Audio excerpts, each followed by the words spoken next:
La parole est à Madame Annie Chapelier. Merci, Monsieur le Président. Mes chers collègues, ma question, à laquelle j'associe les députés de La République En Marche des départements du Gard, de l'Hérault, de l'Aude et des Pyrénées-Orientales, s'adresse à Monsieur le ministre de l'Agriculture et de l'Alimentation.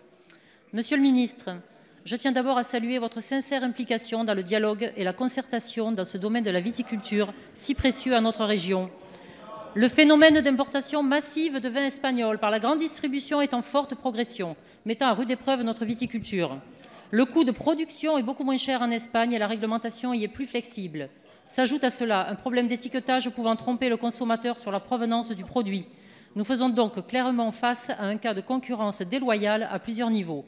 D'une part, l'utilisation de certains produits phytosanitaires pour traiter les vignes est autorisée en Espagne mais pas en France, car ils sont considérés comme nocifs.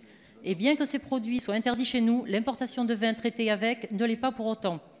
Les viticulteurs français qui ne comptent ni leurs heures ni leurs peines sont contraints de s'adapter aux prix espagnols alors qu'ils ne sont pas sur le même pied d'égalité.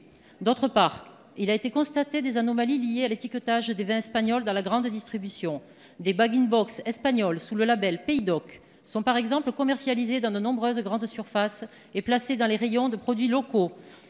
Il y a manifestement un dysfonctionnement inacceptable sur la réglementation des affichages obligatoires des étiquettes de vin. Nos concitoyens pensent acheter du vin français et consommer français alors qu'il s'agit en réalité de vin espagnol. Je tiens à rappeler que si les viticulteurs de la région venaient à perdre ce marché, c'est plus de la moitié de la production Pays d'Oc IGP qui disparaîtrait. Cela pourrait entraîner par ailleurs de nombreuses fermetures parmi les 200 caves coopératives et les 18 000 exploitations viticoles du Gard, de l'Hérault, de l'Aude et des Pyrénées-Orientales. Alors, Monsieur le ministre, quand pourrons-nous régler ce problème récurrent d'étiquetage que la grande distribution ignore et quelles mesures sont à l'étude pour mettre un terme à cette concurrence déloyale qui pénalise lourdement nos viticulteurs? Je vous remercie, Monsieur le ministre. Madame la députée.